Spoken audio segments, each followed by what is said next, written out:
Assalamualaikum warahmatullahi wabarakatuh.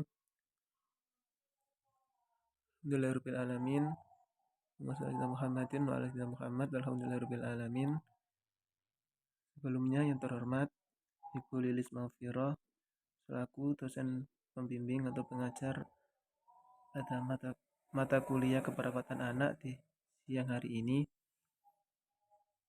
Sebelumnya perkenalkan, saya Muhammad Masyuri, perwakilan dari kelompok 9 yang akan menjelaskan hasil diskusi dari kelompok kami, yaitu mengenai asuhan keperawatan pada anak dengan gangguan nutrisi obesitas.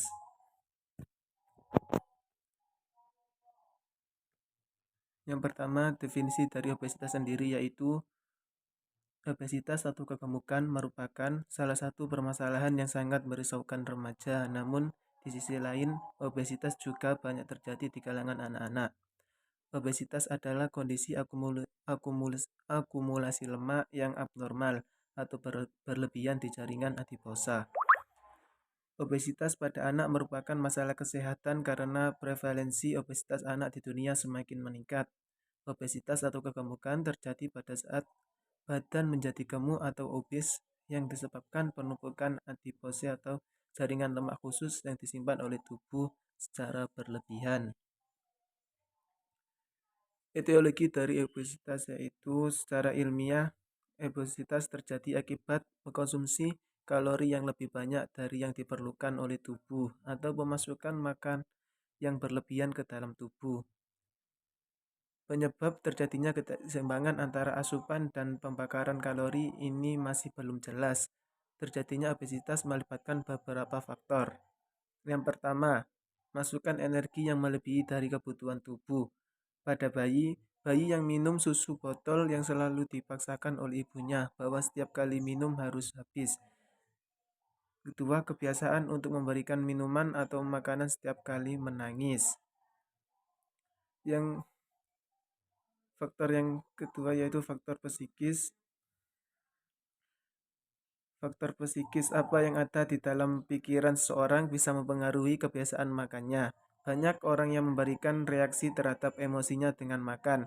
Ada dua pola makan abnormal, yaitu makan dalam jumlah yang sangat banyak atau baik dan makan di malam hari atau sindroma makan pada malam hari. Kedua pola makan ini biasanya dipicu oleh stres dan kekecewaan. C. Gaya hidup masa kini. Kecenderungan anak-anak sekarang suka makanan fast food yang berkalori tinggi seperti hamburger, pizza, ayam goreng, kentang goreng, es krim, dan aneka makanan mie, serta makanan lainnya. Faktor yang kedua yaitu penggunaan kalori yang kurang. Berkurangnya pemakaian energi dapat terjadi pada anak yang kurang aktivitas fisiknya. Seharian nonton TV atau dalam bahasa zaman sekarang yaitu mager. Lebih-lebih kalau nonton TV sambil tidak berhenti makan, maka cenderungan menjadi obesitas akan menjadi besar. Faktor yang ketiga yaitu faktor lingkungan. Lingkungan ini termasuk perilaku atau pola gaya hidup, misalnya apa yang dimakan dan beberapa kali seseorang makan serta bagaimana aktivitasnya. Seseorang tentu saja tidak dapat mengubah pola genetiknya, tetapi dia dapat mengubah pola makan dan aktivitasnya. Yang faktor yang keempat yaitu faktor kesehatan. Yang kelima, faktor perkembangan. Yang keenam, aktivitas fisik. Untuk terjadinya obesitas tidak hanya tergantung dari berbagai macam penyebab yang telah disebutkan di atas, tetapi dipengaruhi oleh faktor-faktor predisposisi lainnya, misalnya herediter atau faktor keturunan, suku bangsa, pandangan masyarakat yang salah, anak cacat, umur orang tua yang sudah lanjut, baru punya anak, meningkatnya keadaan sosial ekonomi seseorang, kemudian obat-obatan. Baik, lanjut ke manifestasi klinis. Obesitas dapat terjadi pada usia beberapa saja, tetapi yang tersering pada tahun pertama kehidupan usia 5-6 tahun dan pada masa remaja. Gejala obesitas sendiri antara lain yaitu 1. Anak dengan obesitas lebih berat dari anak seusianya atau terlihat sangat gemuk. Yang kedua, pertumbuhan tulangnya lebih cepat matang dan lebih berkembang. Anak yang obesitas relatif lebih tinggi pada masa remaja awal, tetapi pertumbuhan memanjangnya selesai lebih cepat, sehingga hasil akhirnya mempunyai tinggi badan yang lebih pendek dari usia sebaya. Yang ketiga yaitu bentuk muka anak tidak profesional, proporsional, hidung dan mulut terlihat kecil, dagu ganda atau double chin.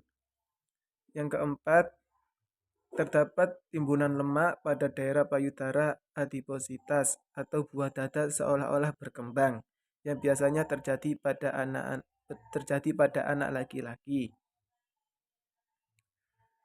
Gejala yang kelima yaitu penis pada anak laki-laki terlihat kecil, oleh karena sebagian organ tersebut tersembunyi dalam jaringan lemak pubis. Yang keenam, paha dan lengan atas besar, jari-jari tangan relatif kecil dan runcing. Yang ketujuh, perut menggantung dan sering disertai stray. Yang kedelapan, sering terjadi gangguan psikologis, baik sebagai penyebab ataupun sebagai akibat dari obesitasnya. Gejala yang kesembilan, anak lebih cepat mencapai masa pubertas. Kemudian 10, terjadi gangguan pernafasan dan sesak nafas, penimbunan lemak yang berlebihan di dalam diafragma dan di dalam dinding dada bisa menekan paru-paru, sehingga timbul gangguan pernafasan dan sesak nafas meskipun penderita hanya melakukan aktivitas ringan. Biasanya terjadi pada saat tidur dan menyebabkan terhentinya pernafasan untuk sementara waktu atau tidur apnea, sehingga pada siang hari penderitanya sering merasa ngantuk. Lanjut, patofisiologi. Terjadinya obesitas menurut jumlah sel lemak adalah sebagai berikut. Yang pertama, jumlah sel lemak normal tetapi terjadi hipertrofi atau pembesaran. Yang kedua, jumlah sel meningkat atau hiperplasi dan juga terjadi hipertrofi.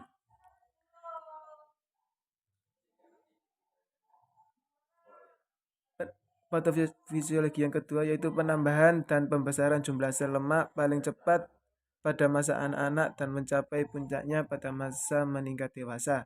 Setelah masa dewasa tidak akan terjadi penambahan jumlah sel, tetapi hanya terjadi pembesaran sel.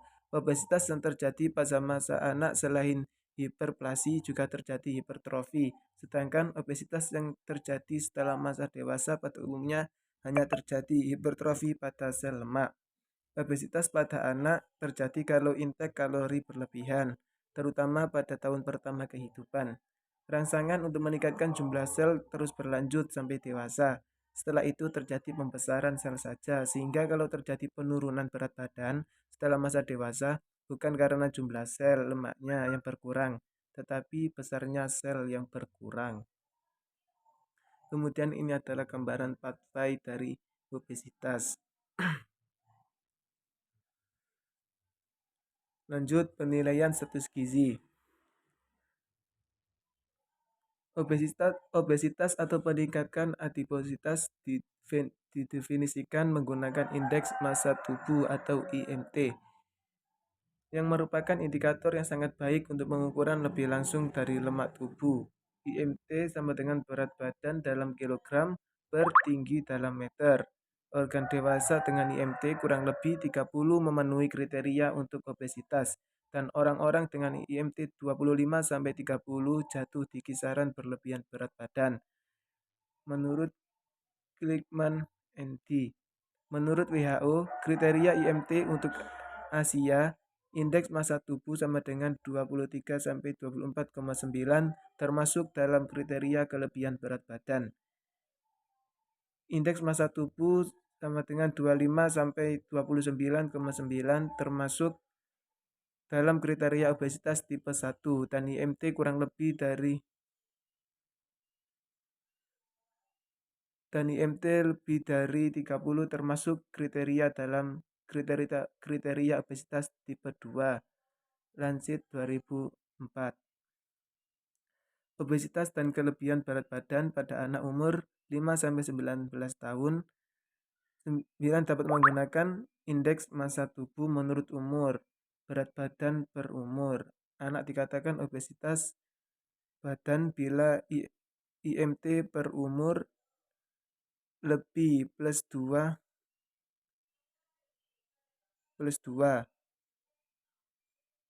Anak dikatakan kelebihan berat badan bila indeks massa tubuh per umur lebih plus 1 SD. Anak dikatakan kurus. IMT plus umur kurang min 2 SD, dan anak dikatakan sangat kurus bila IMT per umur kurang min 3 SD menurut WHO INT 2016. Komplikasi dari obesitas sendiri yaitu sangat banyak. Berbagai keadaan yang erat berhubungan dengan obesitas, baik yang terjadi pada masa bayi maupun masa dewasa, antara lain terhadap kesehatan. Yang kedua, saluran pernafasan.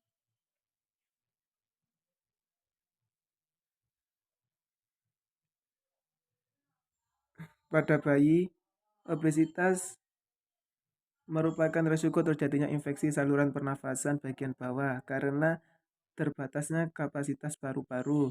Adanya hipertrofi tonsil dan adenoid akan mengakibatkan obstruksi saluran nafas bagian atas sehingga mengakibatkan anoksia dan saturasi oksigen rendah yang disebut sindrom Gubi-Hoover. Obstruksi kronis saluran pernafasan dengan hipertrofi tonsil dan adenoid dapat mengakibatkan gangguan tidur, gejala jantung, dan kadar oksigen dalam darah yang abnormal. Keluhan lainnya adalah nafas yang pendek. Yang ketiga yaitu komplikasi kulit. Kulit sering lecet karena gesekan, anak merasa gerah atau panas, sering disertai malaria maupun jamur pada lipatan kulit. Yang kedua, terjadi komplikasi pada ortopedi. Anak-anak yang obesitas pergerakannya lambat, sering terdapat kelainan ortopedi seperti leg pattern atau kemudian genu-valgum, slipped femoral capital epitis, kemudian tibia vara, dan lain-lain. Yang kelima yaitu obesitas terjadi pada efek psikologis, yaitu antara lain kurang percaya diri. Anak pada masa remaja yang obesitas biasanya pasif dan depresi karena sering tidak dilibatkan pada kegiatan yang dilakukan oleh teman sebayanya. Juga sulit mendapatkan pacar karena merasa potongan tubuhnya jelek, tidak modis, merasa rendah diri sehingga mengisolasi diri pergaulan teman-temannya. Gangguan kejiwaan ini juga dapat sebagai penyebab terjadinya obesitas, yaitu dengan melampiaskan stres yang dialaminya ke makanan. Yang keenam, bila obesitas pada masa anak terus berlanjut sampai masa dewasa, dapat mengakibatkan yang pertama, hipertensi pada masa adolescensi, yang kedua, hiperlipidemia, aterosklerosis, penyakit jantung koroner, hipertensi maligna pada dewasa. Yang ketiga, diabetes. Yang keempat, sindrom Pitt-Hutchinson merupakan komplikasi yang berat dari obesitas dewasa, yaitu gangguan pada jantung dan pernafasan, kemudian hipoventilasi. Yang kelima, maturitas seksual lebih awal, menstruasi sering tidak teratur. Penata laksanaan. Yang pertama, tujuan pengobatan obesitas pada anak berbeda dengan pengobatan obesitas dewasa karena tujuannya hanya menghambat laju kenaikan berat badan yang pesat tersebut dan tidak boleh diet terlalu ketat, sehingga pengaturan dietnya harus dipertimbangkan bahwa anak masih dalam masa pertumbuhan. Olahraga atau aktivitas tubuh yang teratur sangat penting dalam upaya penata laksanaan obesitas pada anak. Pada prinsipnya, pengobatan pada anak dengan obesitas adalah sebagai berikut. Yang pertama, memperbaiki faktor penyebab, misalnya kesalahan cara pengasuhan maupun faktor kejiwaan. Yang kedua, motivasi penderita obesitas dewasa tentang perlunya pengurusan badan, sedangkan orang tua atau bayi anak yang obesitas harus dimotivasi tentang pentingnya memperlambat kenaikan berat badan bayi atau anaknya. Yang ketiga, memberikan diet rendah kalori yang seimbang untuk memperlambat kenaikan berat badan. Kemudian yang keempat yaitu menganjurkan penderita untuk olahraga yang teratur atau anak bermain secara aktif sehingga banyak energi yang digunakan. Baik terapi diet maupun psikoterapi harus diberikan kepada seluruh keluarga sehingga seolah-olah turut serta dalam usaha pencapaian berat badan tersebut.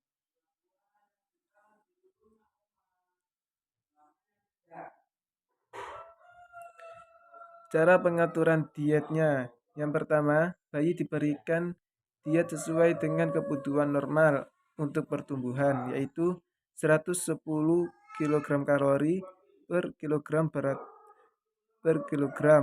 badan per hari. Untuk bayi kurang dari 6 bulan dan 90 kilokalori per kilogram berat badan per hari untuk bayi lebih dari 6 bulan. Susu botol jumlahnya harus dikurangi dengan cara diselingi dengan air tawar. Tidak dianjurkan memberikan susu yang diencerkan, susu rendah berlemak, susu rendah atau lemak. Di samping itu kita dianjurkan pada ibunya agar anak tidak digendong saja, tetapi dibiarkan melakukan aktivitas. Yang kedua, pada anak prasekolah yang mengalami obesitas, kenaikan berat badannya harus diperlambat dengan memberikan diet seimbang 60 kilokalori per kilogram berat badan per hari, atau bisa juga dari makanan keluarga dengan porsi kecil dan menghindari makanan yang mengandung kalori tinggi. Selain itu, kita harus mendorong anak untuk melakukan aktivitas fisik dan mencegah menonton TV berlebihan. Yang ketiga, pada anak usia sekolah atau pra-pubertas yang obesitas, kita berusaha mempertahankan berat badan anak dan menaikkan tinggi badannya. Diet yang diberikan sekitar 1.200 kilokalori per hari atau sekitar 60 kilokalori per kilogram berat badan per hari. Mendorong anak melakukan aktivitas fisik secara sendiri-sendiri maupun secara berkelompok. Hindari menonton TV terlalu lama dan makan makanan yang berkalori tinggi. Yang keempat, pada obesitas dewasa, kita harus menurunkan berat badannya untuk mencapai berat badan yang diharapkan sesuai dengan tinggi badannya. Diet yang diberikan sekitar 850 kilokalori per hari. Atau kalau ingin menurunkan berat badan 500 gram per minggu, kurangi kalorinya 500 kilokalori per hari. Selain itu, dorong untuk melakukan aktivitas, baik sendiri-sendiri maupun berkelompok. Mendorong anak agar mau melakukan interaksi dengan teman-temannya. Konsep asuhan keperawatan. Konsep asuhan keperawatan yaitu terdiri dari pengkajian. Yang pertama, pengkajian identitas pasien, identitas klien, antara lain nama, umur, jenis kelamin, status perkawinan, agama, suku bangsa, pendidikan, pekerjaan, pendapatan, alamat, dan nomor register. Yang kedua, kita kaji riwayat kesehatan. Mulai dari keluhan utama, riwayat kesehatan sekarang, kesehatan dahulu, riwayat kesehatan keluarga, riwayat imunisasi, pengkajian tumbuh kembang, kemudian riwayat persalinan dan riwayat psikososial atau spiritual. Yang ketiga yaitu kita melakukan pemeriksaan fisik. Pemeriksaan fisik kita lakukan antara lain pemeriksaan antropometri, kemudian pengkajian per sistem yaitu mulai dari sistem kardiovaskuler, respirasi, hematologi, urogenital, muskuloskeletal, dan kekebalan tubuh. Yang kedua, kita melakukan pemeriksaan penampilan umum, menggambarkan postur tubuh, mimik wajah, kebersihan diri, status gizi, dan warna kulit. Yang kedua, pemeriksaan pemeriksaan penunjang yaitu pemeriksaan metabolik atau endokrin dapat menyatakan tak normal, misalnya hipotiroidisme, hipopituitarisme, hipogonadisme, sindrom Cushing, atau peningkatan kadar insulin. Kemudian kita periksa pola fungsi kesehatan terdiri dari aktivitas istirahat, sirkulasi, makanan atau cairan, kenyamanan, pernafasan, dan seksualitas.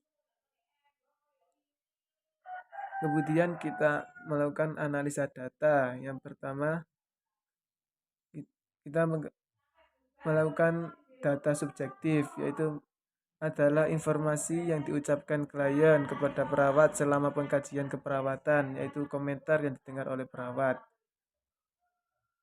Data subjektif dapat disebut gejala. Data subjektif atau gejala adalah fenomena yang dialami oleh klien yang mungkin suatu permulaan kebiasaan sensasi nomor klien. Yang kedua yaitu data objektif, merupakan informasi yang dikumpulkan perawat melalui indera perawat. Data objektif adalah informasi di mana perawat dapat melihat atau observasi, merasakan atau palpasi, mendengar atau auskultasi dan perkusi. Kemudian tahapan keperawatan kedua yaitu diagnosa keperawatan. Diagnosa keperawatan yang pertama yaitu obesitas berhubungan dengan asupan kalsium rendah pada anak-anak dibuktikan dengan indeks massa tubuh lebih dari presentil ke 95 untuk usia dan jenis kelamin pada anak. Diagnosa yang kedua yaitu defisit pengetahuan berhubungan dengan kurang terpapar informasi dibuktikan dengan menunjukkan persepsi yang keliru terhadap masalah. Diagnosa yang ketiga yaitu reaksi infeksi dibuktikan dengan malnutrisi. Tahapan yang ketiga dari asuhan keperawatan yaitu intervensi keperawatan. Yang pertama, kita mengambil diagnosa obesitas berhubungan dengan asupan kalsium rendah pada anak-anak dibuktikan dengan indeks massa tubuh lebih dari persentil ke 95 untuk usia dan jenis kelamin pada anak. Tujuan dan kriteria hasilnya yaitu setelah dilakukan tindakan 2 kali 1 diharapkan berat badan membaik dengan kriteria hasil. Yang pertama, berat badan membaik. Yang kedua, tebal lipatan kulit membaik. Yang ketiga, indeks massa tubuh membaik. Kemudian intervensinya sendiri yaitu reduksi berat badan afektif. Yang pertama, observasi, identifikasi kesiapan dan kemampuan menerima informasi. Kemudian, terapeutik, sediakan materi dan media edukasi. Jadwalkan pendidikan kesehatan sesuai kesepakatan. Yang ketiga yaitu edukasi. Jelaskan hubungan asupan makanan, latihan, peningkatan dan penurunan berat badan. Jelaskan kondisi medis yang dapat mempengaruhi berat badan. Jelaskan risiko kondisi kegemukan dan kemudian ajarkan cara pengelolaan berat badan secara efektif. Kemudian intervensi dari diagnosa yang kedua yaitu defisit.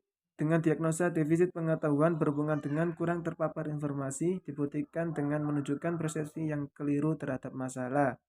Tujuan dan kriteria hasilnya yaitu 1. Perilaku sesuai anjuran meningkat.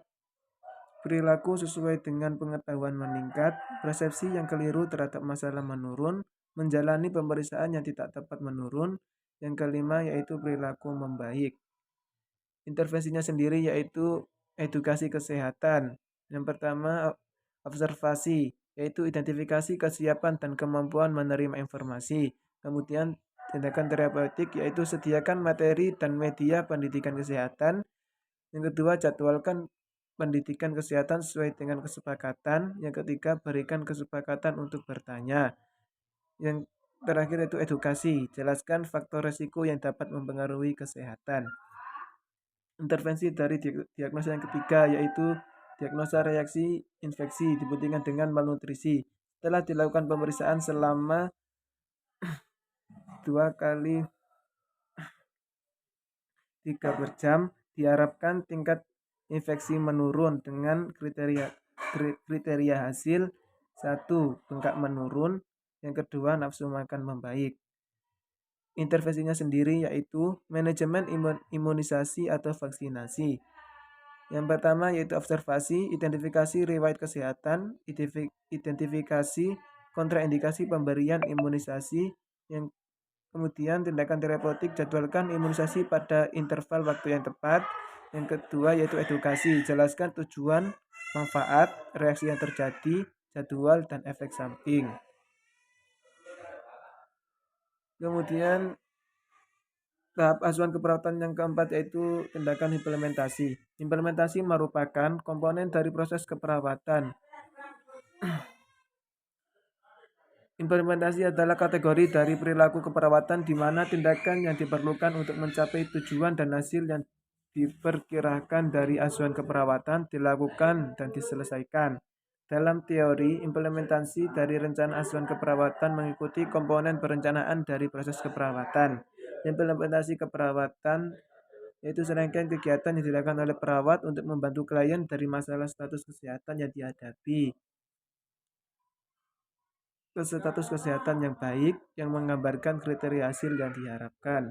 Kemudian tahapan dari yang terakhir dari asuhan keperawatan yaitu evaluasi. Evaluasi keperawatan adalah mengkaji respon pasien setelah dilakukan intervensi keperawatan dan mengkaji ulang asuhan keperawatan yang telah diberikan. Deslani 2009. Semua kriteria yang digunakan pada tahap evaluasi ditulis sebagai kriteria hasil. Kriteria hasil menandakan hasil akhir asuhan keperawatan. Terima kasih, itu saja yang dapat saya sampaikan. Kurang lebihnya mohon maaf apabila ada salah kata, mohon maaf yang sebesar-besarnya. Akhirul kalam, assalamualaikum warahmatullahi wabarakatuh.